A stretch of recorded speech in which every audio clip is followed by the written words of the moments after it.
Welcome to Your Financial Advocate with Greg DuPont from DuPont Wealth Solutions. As a practicing advisor and attorney, Greg teaches pre-retirees how to reduce debt and taxes and save with less risk so they have more spendable income and plan their way to a better life. Join us for this journey where Greg draws on years of experience and guest experts to help listeners achieve more spendable income for retirement. Greg, today you are interviewing Laurence Black. Tell me a little bit about who that is. So I'm really excited to be able to bring Laurence's perspective to the listeners of this podcast.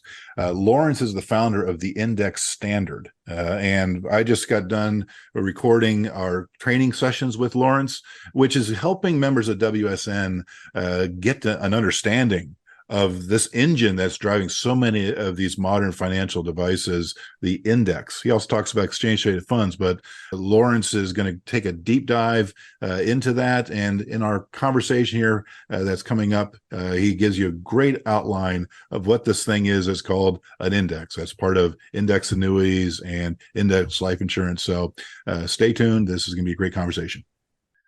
Hello and welcome. My guest today is Laurence Black of the Index Standard.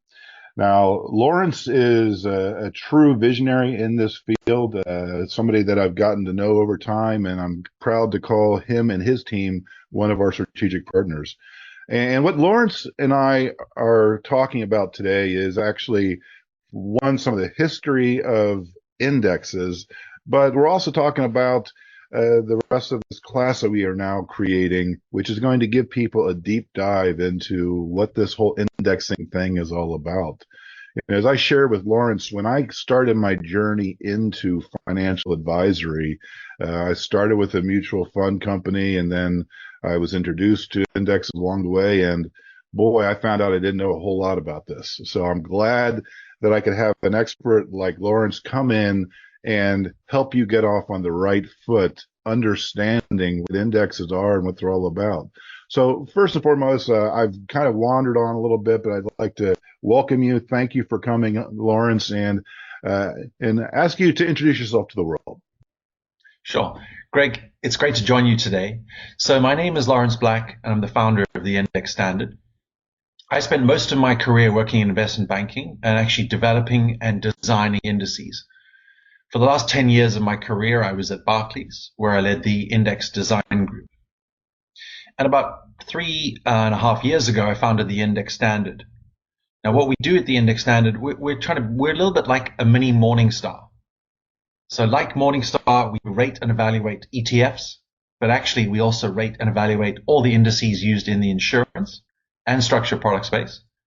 Secondly, we provide forward-looking 10-year forecasts for each index to help people think about the future, because as we know, the past doesn't repeat. And then finally, we're also providing model allocations for annuities. And then just sort of in summary from me, the way I would like to make two quick observations. Number one, I founded the Index Standard because we want to help people do better. We want them to understand what they're buying. So we have lots of education.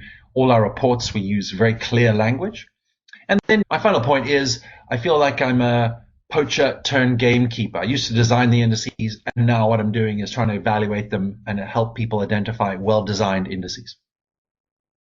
Well, that leads to a observation. There are a huge number of indexes, aren't there? You're absolutely right, Greg. I mean, today there's actually, according to the Index Industry Association, there's more than 3 million indices. But actually, even in our insurance space, there's a huge number. There's actually more than 200 that have been used in the insurance space over the last 25 years. And in actual fact, in any one time, there's more than 100 that are being used. Now, this presents a number of challenges because there's 100 and they're all getting pretty complex. So how do you choose from these 100? Well, as I mentioned, when I started in this business, I got introduced to the idea of indexing, about 7 years ago. Yeah. And I started selling index annuities because I loved them. I was a no annuity guy. But when there was the variable annuity world, I was there with Ken Fisher. I hate annuities. But then I was introduced to the concept of indexed annuities, fixed index annuities and index annuities. And the idea sounded wonderful. And I had some clients that I put into it, and the history looked good and all that stuff. And several years down the pipe, it really didn't work out. And so I relied upon my FMO to give me good guidance as to what were the right indexes. But obviously things have gotten a little complicated, and so with the index standard, I just kind of want to highlight what you mentioned there in passing about what I like to call forward-looking due diligence. And can you kind of highlight that and dive in a little bit more into what that means and what you do with that? Yeah, no, that's great, Greg. So let's start at the very high level. So here's my view, right? We all drive cars.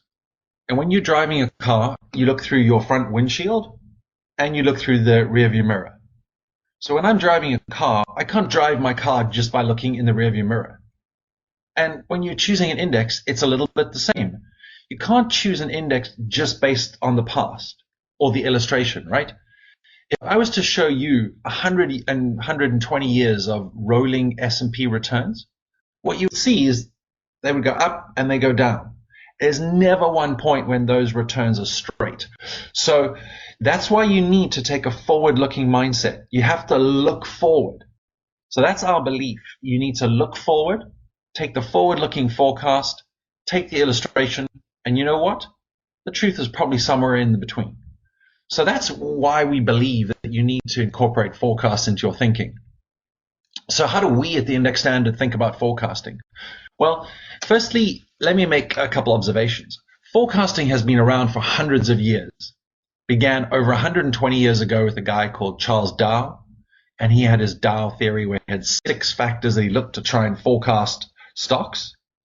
Then you had a guy in the 1930s called Benjamin Graham, very well known for his book called Securities Analysis, called the father of value investing.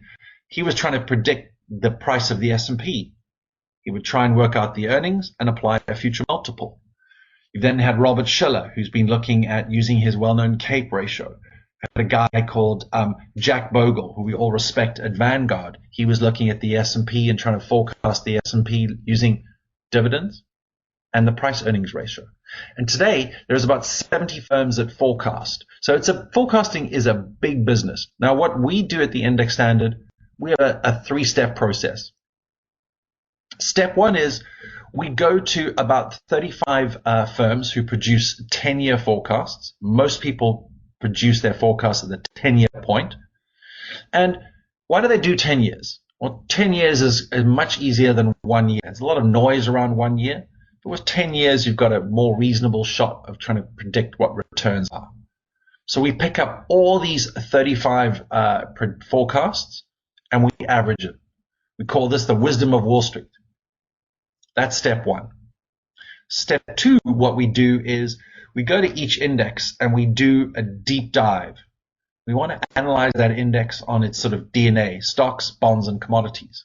So what we do is actually like a sort of 23andMe DNA analysis. I hope some of you have heard of that technique. What you simply do is you take a swab, send it in, and they'll come back and tell you whether you're Irish, Polish, or Lithuanian, or even Nigerian, whatever the case is. So we do the same for each index, except we're analyzing the exposure with stocks, bonds, and commodities. And once we have that, we then go and look at the forecasts for stocks, bonds, and commodities. So we've got those two things. We blend them together in a process called a simulation. We run it 10,000 times, and then we're able to apply those Wall Street projections directly to each index. And then that is how we produce a 10-year forward-looking return. We essentially leverage wisdom of Wall Street and apply it to each index. And then we can give our clients that front windscreen, and then they've got the illustrations, and you can look at both and make some sensible choices. I like to tell clients and prospects that, number one, my crystal ball is faulty. If my license to have one has not been revoked, and nobody's got it. I firmly believe, and this is part of my mission and my vision, my concern, that there's this black swan event that is going to be out on the horizon. We've seen it repeatedly over and over and over again. And I'm driven to get as many people in a position where they can withstand what happens and then participate in what happens next. And that's why I'm such a fan of indexing.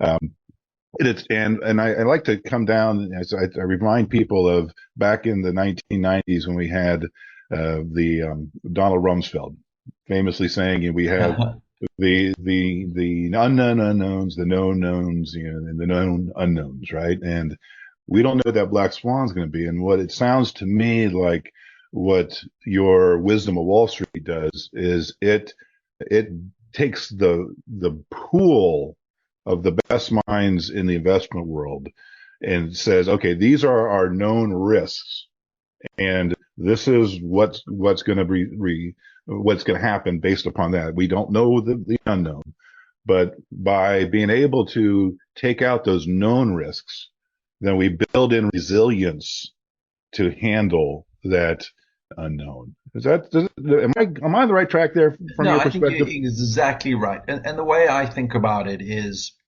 our forecasts, we try and project, as you said, the known knowns, right?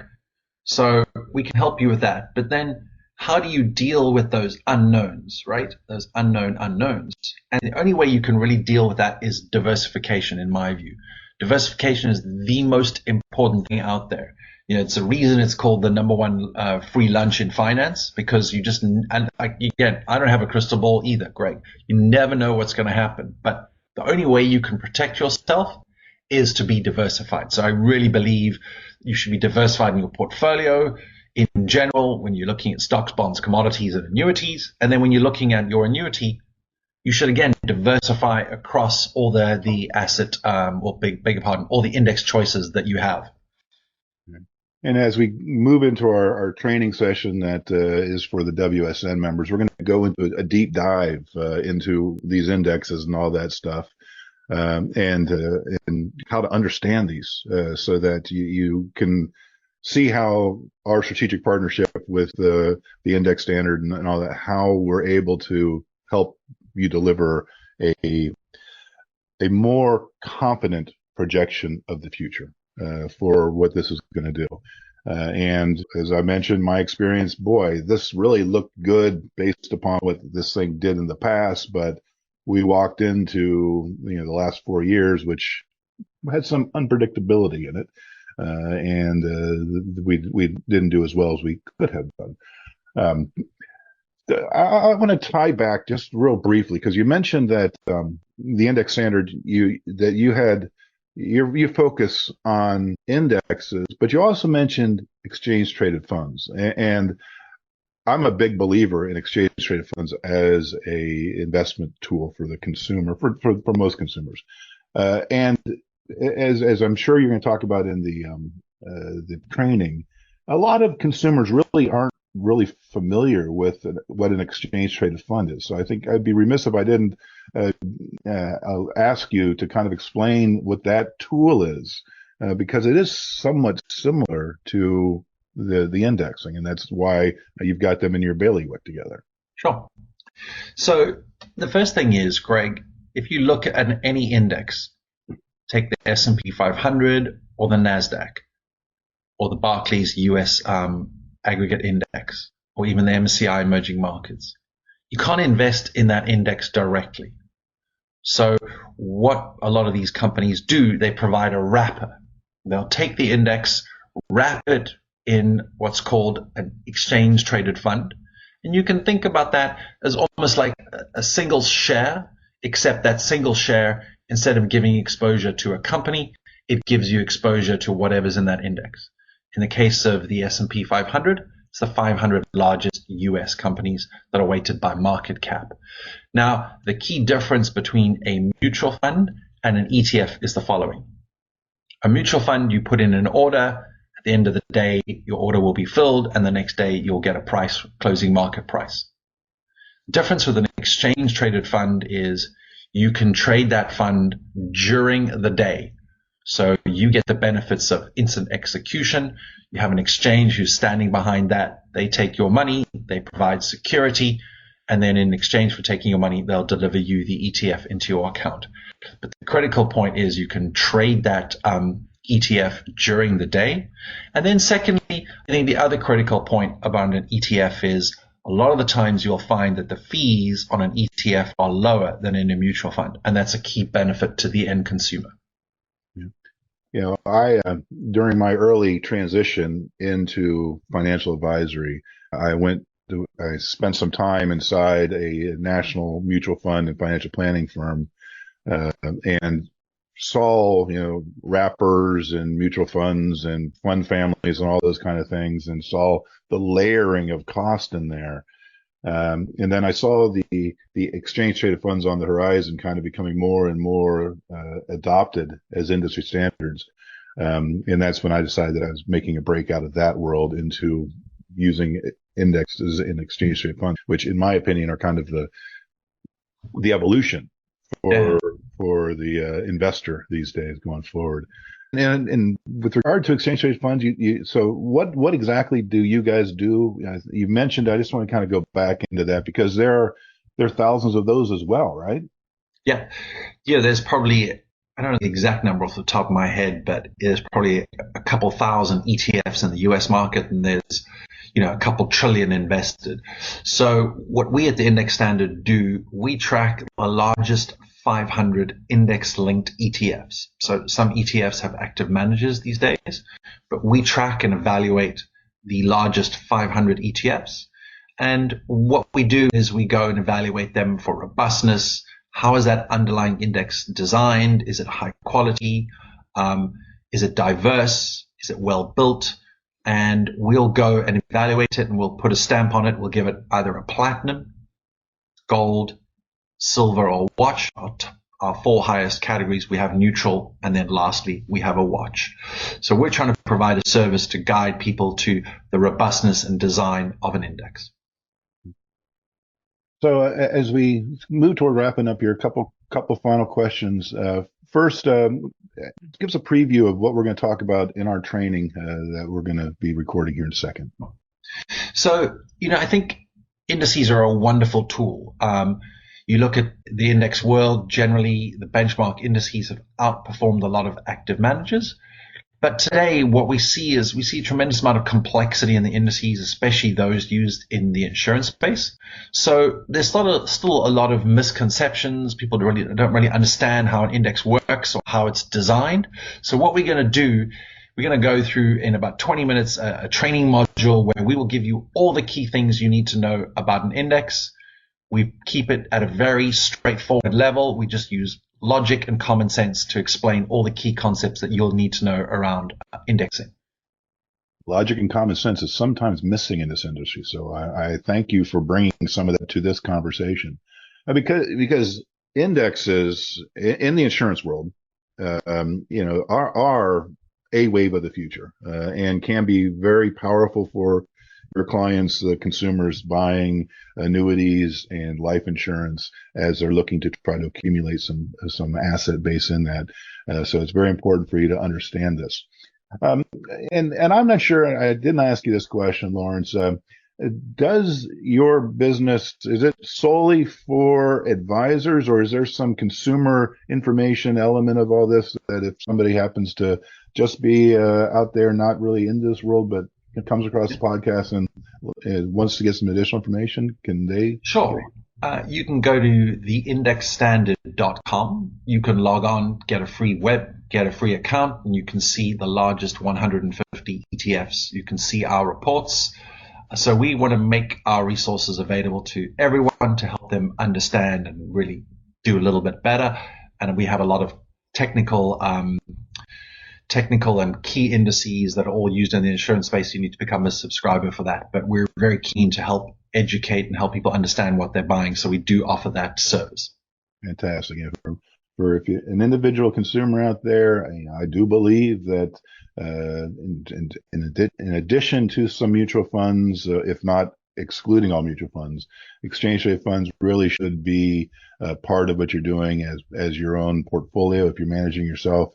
And I venture to guess with the 150 that Laurence has collated there and analyzed, That's probably more than you need to have access to in terms of information to put together your own portfolio to go forward. So Laurence, I'm looking forward to our upcoming conversation here. And with that, folks, again, Laurence, one more time, if anybody wanted to reach out to get more information from you, the Index Standard, how might they want to get a hold of you, or other ways that they might get some information and benefit of your knowledge? So you can go to our website, theindexstandard.com. There's a contact page. That's very easy. You can email me at lawrence.black@theindexstandard, or follow us on LinkedIn as well. Thank you, Laurence. Thank you for listening to Your Financial Advocate. Click the subscribe button below to be notified when new episodes become available. The information covered and posted represents the views and opinions of the guest and does not necessarily represent the views or opinions of DuPont Wealth Solutions. The content has been made available for informational and educational purposes only. The content is not intended to be a substitute for professional investing advice. Always seek the advice of your financial advisor or other qualified financial service provider with any questions you may have regarding your investment planning.